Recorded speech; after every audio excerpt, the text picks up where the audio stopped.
What it do, ski son doolers? It's your boy YfgM Hip Hop Reviews, and this is my first time doing an album review. This is my new page. I figured I'm going to do something new. I'm going to review music, albums, mixtape songs, since I love music and I listen to it every day. And now, for my first album review, I will be doing Kanye West Yeezus album. Now, this is Kanye West's 6th album, and let me just say, I listened to it like 3 times. And I came to the conclusion that this is not one of Kanye West's greatest albums. This is not one of his best albums. Now, this album is a little different. By far, this is one of his weirdest albums out of them all. Some people may say this has Kanye West may lose his original fans, his diehard Kanye West listener fans. Because I'm gonna be real with you guys, this kind of if you want to hear that Kanye West from My Beautiful Dark Twisted Fantasy and Late Registration and all his other albums, you're not really going to get this. I mean, the dude, he's still spitting, you know, but it's just different with the production. It's just crazy. He's all over the place. I don't know what he was really thinking with this album, but hey, I'm gonna, you know, talk about it a little bit. I'm going to try to do this as best as I can. I'm going to talk about my favorite tracks. I'm going to give you all the songs. Okay, blase, blase. Now, like I said before, you know, this is not, you know, like My Beautiful Dark Twisted Fantasy. And yes, I have my notes down. But we all know that was one of his best albums. Possibly some people say that was his best album of all, from production to content to everything, delivery, lyrics, all that stuff. Now, this album, I don't know, man. I don't think you can bump this. Listen to this. A lot of urban people, a lot of people that I know that love Kanye West and true Kanye West fans, they're not going to really love this album. I'm going to be honest with you guys. This album is geared towards, let's say, not trying to be racist, but to the wider audience who pretty much listen to anything and accept it. You know, like, you know, Kanye West and Jay-Z, they're at a level where they try to make things different. They try to raise the bar. And this is what Kanye West tried to do. He tried to raise the bar. And you can tell from the production and stuff like that, he tried to raise the bar. And I think that may have hurt him in the long run. But hey, I don't know. I could be wrong. Now, this album, it only has 10 songs. That was a fucking flaw for me right there. I expected to hear more songs, but you know, this album didn't really get too much praises through Def Jam, you know, Rockefeller, and they didn't really talk about this album too much. For one, it's no radio songs. You know, you're not going to hear nothing on the radio. Only really one song can possibly get on the radio, and that is Bound 2, but I don't know if it's really going to get on the radio. This is kind of like a dark album in my eyes, you know. It the way it opens up, and then just from the production standpoint, it's kind of iffy. It's a little bit different. It is a very, very different. I'm gonna just tell you something right now. We all know how his last album opened up. Great. You know, Nicki Minaj did the little talking. The way that, matter of fact, I'm just gonna play a sample real quick. This is what you, if you wanted to hear this Kanye West, you're not going to get this Kanye West no more. But this is what I want to hear.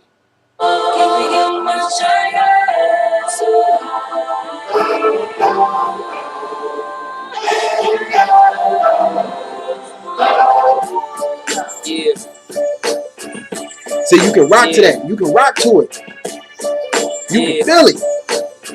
And we know how he come on and spit. I fantasize about this back in Chicago. Mercy, mercy me, that mercy a go. That's me. Now, y'all hear that?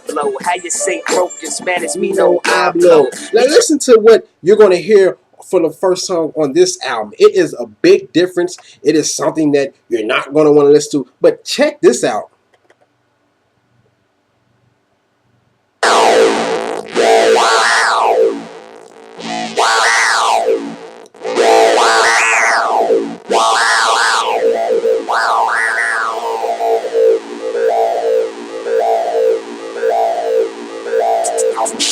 Techno.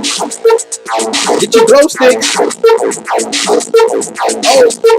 this one. Oh, that is what you're going to get with the first song. Now, if this song is called On Sight, if you listen to On Sight, then you listen to the first song on the last album. Yeah, there's a big difference in production. A big fucking difference. I don't know, you know, I feel like sometimes when these artists, they try to raise the bar, they try to do things spectacular with the production. No. Stick to what made you hot. Stick to what made people want to listen to you. Now don't get me wrong. We know Kanye West. He's going to end up saying some crazy shit, in his verses, which he do in this album. But let me just read you guys the songs, okay? Now, first song is called On Sight. Second song, Black Skinhead. Third song, I Am God, featuring God. Fourth song is one of my favorites, New Slaves, featuring Frank Ocean. Fifth song, Hold My Liquor, featuring Chief Keef and some guy named Justin. I don't know his last name, but that's one of my favorite songs also. And then number 6 is I Am In It, featuring Travis Scott. And then number 7, Blood on the Leaves. Number 8, The Guilt Trip, featuring Kid Cudi. Number 9, Send It Up, featuring King L. And number 10, Bound To, featuring Charlie Wilson. That's one of my favorite songs on the album also.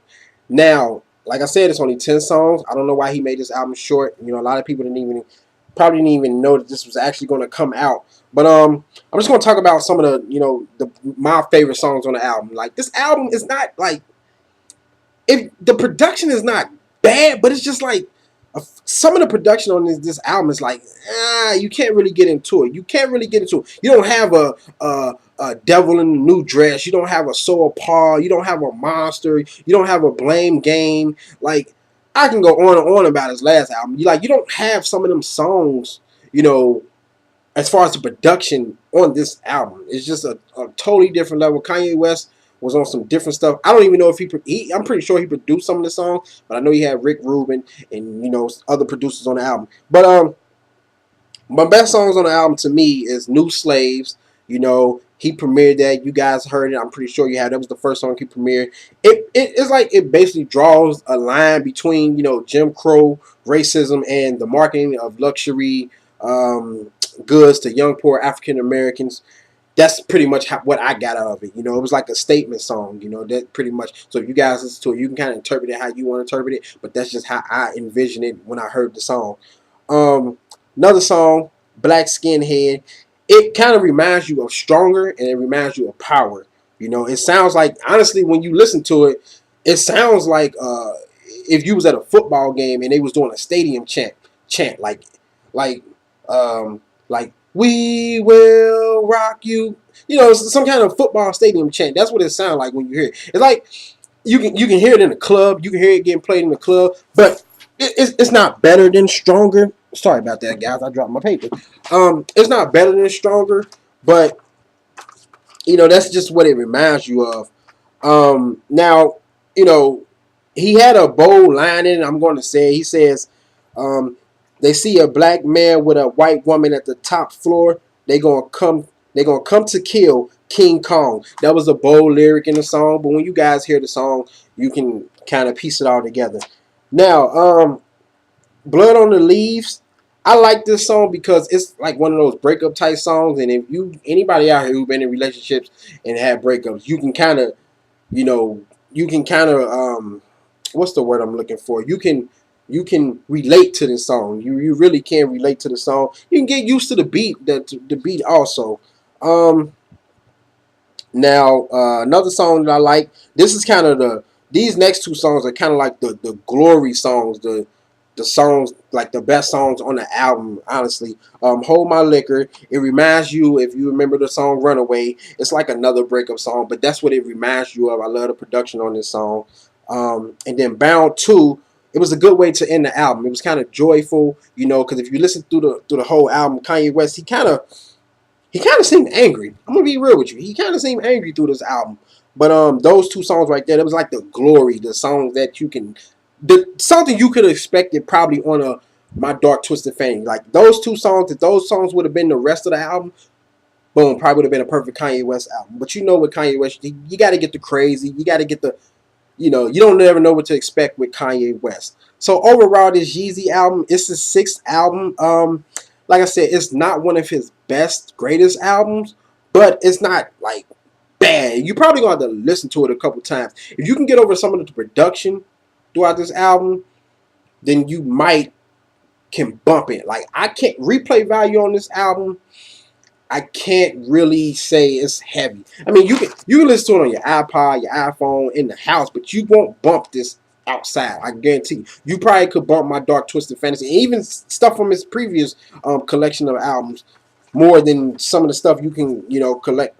You can pretty much, bump on this album. Like, for instance, the first two songs got me right there, the production, because on site it was like a crash of abrasive electronics, noise, fuzzy, low synth horn tones, and just a loud, harsh drum machine tapping. It's just irritating. You guys heard it. It's just irritating. But hey, overall, it's a good album. It's an okay album. I wouldn't recommend to go purchase it, to be honest with you. But if you're one of those guys who like to purchase albums and all that stuff, support the artist, then cool. But now, I'm looking forward to see what Jay-Z's album is going to be like, because I hope and pray that it's better than this Yeezus album. I mean, just from that commercial. Matter of fact, I'm going to talk about that in another video. But this is just my first album review. Next up, I got J. Cole, Born Sinner to do, and then I have Mac Miller's new album to do. And let me rate this album. If I rate this album, I'm gonna go out of 5. Okay, out of 5. 5 is the highest. I'm gonna give this album a 3, because it's like the lyrics are there. It's just the production that kind of throws you off a little bit. But some people may like the production. I just wasn't really into the production. And the replay volume on this album is probably not that high. But, you guys check it out on your own. Listen to it. Tell me what you think about it. But, yeah, man, this is my first review. You guys can hit me up on Twitter at YfgmBlogTv.com. YfgmBlogTV. Hit me up on Facebook, Johnny Avondale Johnson. And then also, you guys go subscribe to my main YouTube page. That's YfgmBlogTV. That is my sports page. I talk about sports, news, games, and also music, but that's mainly sports on that page. So if you want to check out all the playoffs that I covered all the playoffs, break down games, recaps, everything. Go check them out. Go check my page out. Please subscribe to me and subscribe to this page. Tell people about me. I'm fresh. I'm new as far as doing music, album reviews, and stuff like that. And I just hope to grow and get bigger on this channel. But anyway, guys, I'm out of here. And by the way, make sure you go to datpiff.com and livemixtapes.com and download MGM Grand by CJ De Niro. If you want to listen to that street money getting motivation type music, if you're into that music, go download it. One of the perfect mixtapes to listen to. It got all kinds of songs on it, from street shit to club songs to songs for the ladies, everything. But anyway, guys, I'm out of here, man. Deuces.